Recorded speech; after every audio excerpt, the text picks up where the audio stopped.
you guys all watch it? Did you watch today's hearing? Ann Taylor stood up today. Ann Taylor stood up today and made a point. But guess what, ladies and gentlemen? I've been screaming it from the beginning. There's bias in this case. Absolute bias. It's not just in Moscow, Idaho. Even though right now, everything's focused on Moscow because that's where the trial is supposed to take place, even though the fight is on to get the change of venue. Good. Needs to be. It was proven. Just in one single survey it was proven. But what else was proven? What else today matters even more? Been screaming it from the beginning. And now we know it wasn't just mainstream media. It's a team. It's a team effort. Team build bias. Feeding and feeding and feeding of false information. And this, ladies and gentlemen, this is why I do all I can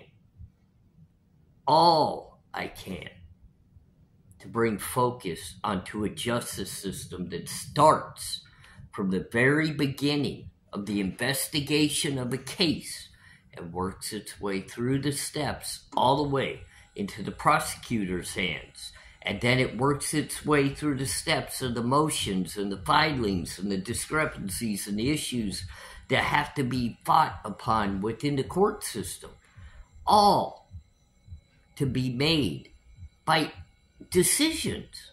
Decisions had to be made by a single judge. A single judge. As we work our way to trial. This isn't just the Idaho 4 case that we're talking about. I mean, today we are. Because today it's in focus. But don't forget about Delphi. Don't forget about Karen Reed.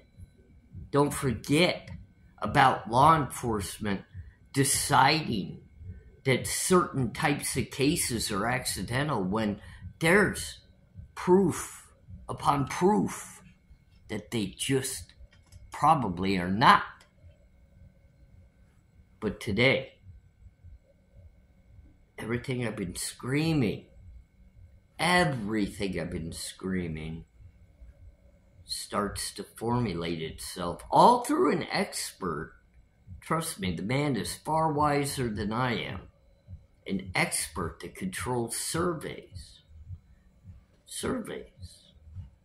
Which, you know what, is really funny because some of the people that I knew that were incarcerated in the penitentiary had telemarketing jobs doing surveys. So I understand them actually quite well because I used to help them word how they wanted to do their presentations.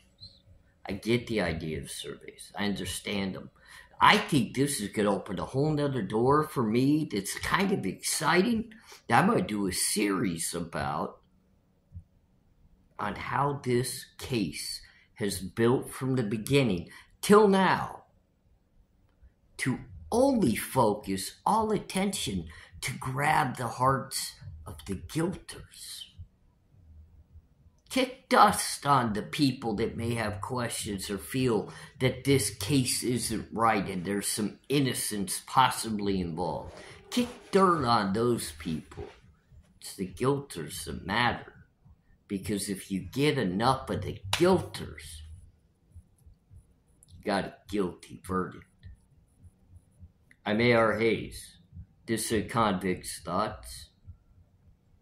I've got the voice today with some emotion to it because I watched Ann Taylor put her foot down and put that judge into check. And you know what? She wasn't the only one. Her very expert that doesn't even work for her, that doesn't even care whether the results actually benefit her or not. He only wants to do his job and do it appropriately and earn his credentials by proving that his actual survey work is non-biased and creditable. What? Man, isn't that amazing? Too bad that doesn't fit into the Idaho 4 case, because we've already seen how this case is being built, and they flashed it. They put it right before everybody's eyes. They showcased it just by allowing Bill Thompson to stand at a podium and make his initial declaration to spread the word wide and far. Yeah, what a fool. What a fool. Because you know what? The word that was supposed to be sent wide and far was based off of a PCA that the actual factual evidence had never come back upon. Imagine that. And now a simple survey that's being conducted to see if there is the need to move the trial to a non-biased area is ruffling the feathers of Bill Thompson. You're seeing the man crumble. He is making arguments that don't matter. They don't matter. Because guess what? We saw the press conference that said, send it wide and far based on the PCA. And you know what? These very questions that are detailed within this survey are all based off of mainstream media, the local media, and the very things that are being pushed. Don't forget, ladies and gentlemen, they're being pushed even by the victim's family. Hunted, stalked, even hit the Wi-Fi. Come on, ladies and gentlemen, this is a team effort now. Not only do we have Ashley, but we got Nancy. Throw a little bit of Steve and Christy, and then let Bill stand in the court and argue like the man that he is, with no credibility. No credibility. Because he is trying to hide the fact that the very evidence that was displayed within the PCA for the arrest of Bryan Kohberger. And now, remember, ladies and gentlemen, let's take a deep breath. The actual DNA from the sheath was not utilized within the arrest. Remember that. The one part of it, they had it all lined up before that. They were already on to him without any IgG or any of that DNA. They were on to him.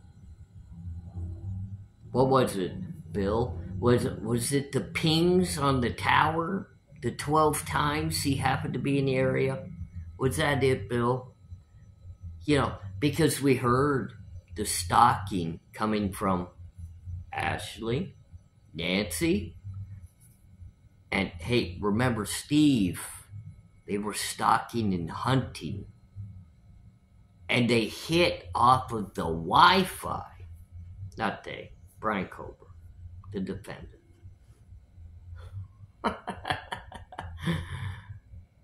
But in the survey, that's all false information. And just remember, ladies and gentlemen, Bill Thompson is trying to protect Bryan Kohberger's image and make sure that he gets a fair trial, because he does not want him to be looked at or deemed guilty of things he did not do.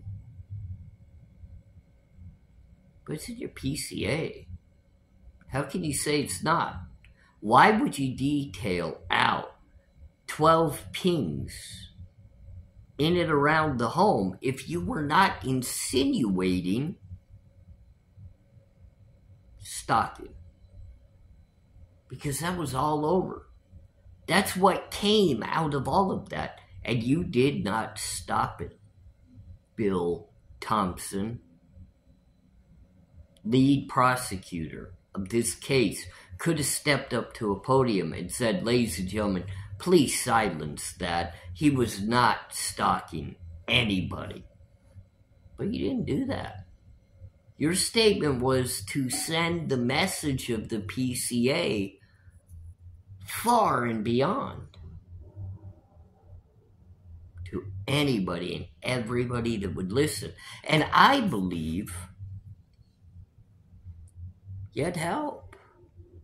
Nancy, she was right on board with you. Ashley, she'll tell any story that somebody will pay her to tell. And I gotta take a deep breath because of the Gonzalez family. And, I understand the fact that they've got to be in tremendous pain. They got to be. You just lost your baby girl. I get it. And you're seeking answers. You truly are. And at the end of the day, I think you're willing to just read every document like all of us and try to formulate your thoughts and your emotions and get everything in order to speak the best that you possibly can. But you made some really bad statements. Really bad. And I don't believe you're a part of the actual known evidence to the prosecution because there's a gag order that excludes you being able to be talked to.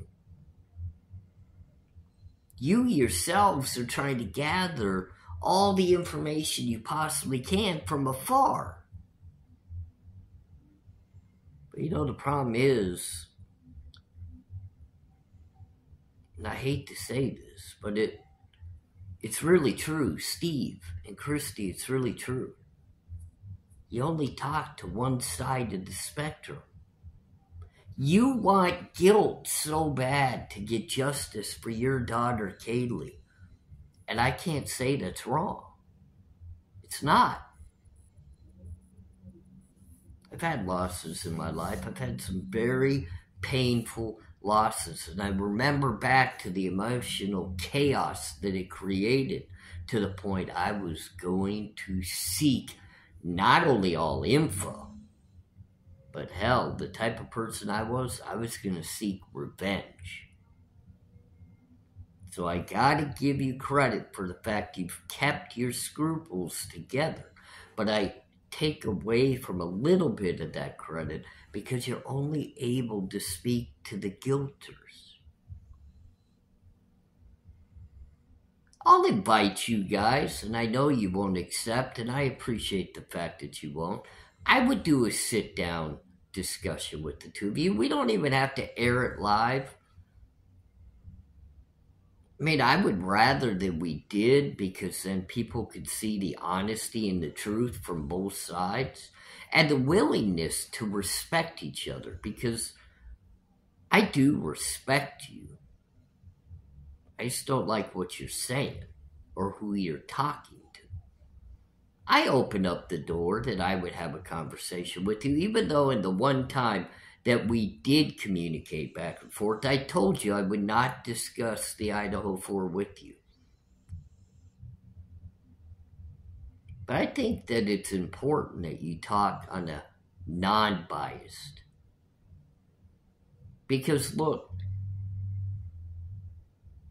I don't believe that he's absolutely guilty at this point, but I also am not one that would say he didn't play some role.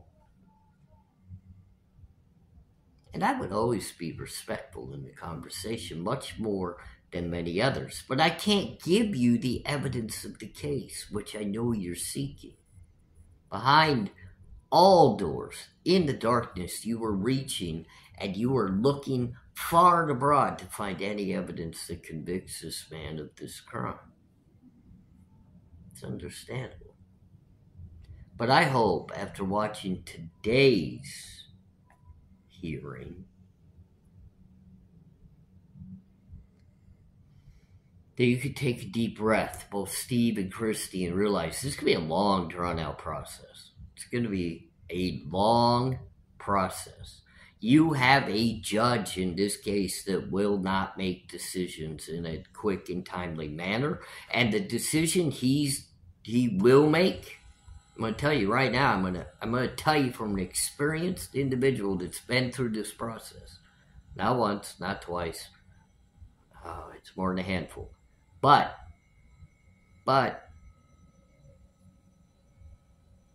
there's going to be so many roadblocks in this case, and even when there is a possible verdict, it's not over, ladies and gentlemen. Gonzalez, it's not over. You're going to go through, if he's found guilty, you're going to go through so many appeals, and it's all coming back to what's happening right now. So if things can't get rectified at this very point and straightened out, you will never fully enjoy the justice for your daughter. And that's not a threat. That's just a heads up. It's a friendly heads up from afar from someone that's been through it.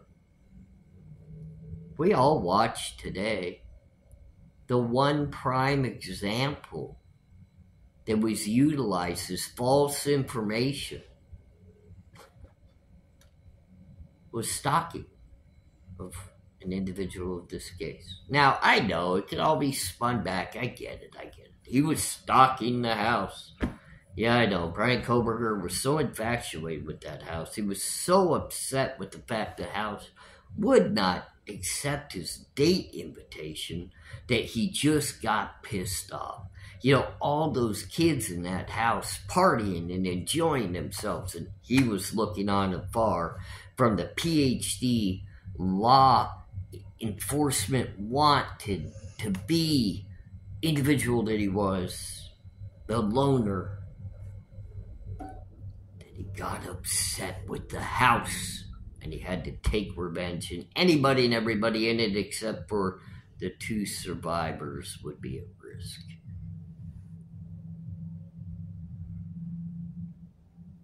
This case isn't a joke, and I'm sorry that I throw a little bit of humor into what I have to say, but the humor is only stemming from the fact the way it's being investigated and prosecuted and then distinguishedly described within mainstream media is a joke. This is a team effort to create enough bias in a quadruple homicide case that's probably the most viewed in the entirety of the country, that bias created all in wanting justice for the 4 lost beautiful college children. It's going to overlook the lack of evidence, the mishandling of that evidence, and just the fact they got it all wrong because of a lack of inexperience and training within law enforcement. Even the FBI that was willing to help at first to give them information within the case has backtracked completely out of the way and most likely won't be turning that evidence back over to the prosecution because it doesn't add up to the quick and untimely and uninvestigated arrest of Brian Kober.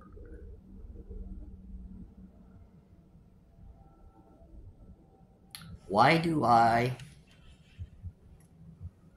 get so dead seriously set on bringing attention to the justice system? It's because too many errors happen. Too much bias is created because the community so badly wants to solve a crime, to get justice for the people that were impacted by that crime. It's the emotional chaos. It's the heartfelt caring and loving of people that we see crying and hurting. But we accept problematic investigations, mishandling of evidence, and then, as we all are mesmerized watching the very court hearings take place, we see the issues, but nothing's being done.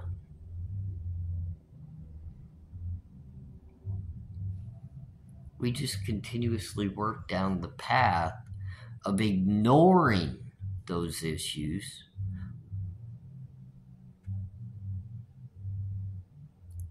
dismissing the objections within the court hearings that make all the sense and are logical objections. And then we're fighting over a PowerPoint that we all saw. We all saw it. What were they fighting over? What was Bill Thompson fighting over in regards to that PowerPoint? I'll tell you what he was fighting over. It wasn't anything to do with the case, nothing to do with the evidence, nothing to do with the defendant and the need to protect him. He had to protect the fact that it was clear that their teamwork of working together to create bias had worked in the very county that he is determined to prosecute the case in. Why do prosecuting attorneys fight so hard to stop the moving of a trial? I'll tell you exactly why, because I've been right in the midst of it, my own self. Why? Because they're able to convince their local community who elected them and hired their entire division to prosecute cases. They put their trust within this team to protect their community. And they don't want to move the case outside of that because they won those people's hearts and trust and belief. This case in Latah County has already been won for the prosecution and the Gonzalez and the Ashley Banfields and the Nancy Graces and all of the guilters. It's already been won in Latah County, and it's proven. Statistics through this survey help prove that. But even outside of that, a sound mind and a listening to a real and true heart will tell you where this case stands. So what are we going to do, ladies and gentlemen? Are we going to continue down the path of allowing the team guilty to create the bias, or are we going to put our foot down and continue to seek the truth in the Idaho 4? I'm ARHayes. I've got a lot more to talk about. Don't worry about that. There's more to come, and I'm rejuvenated now. This is Convict's Thoughts. We'll talk again soon.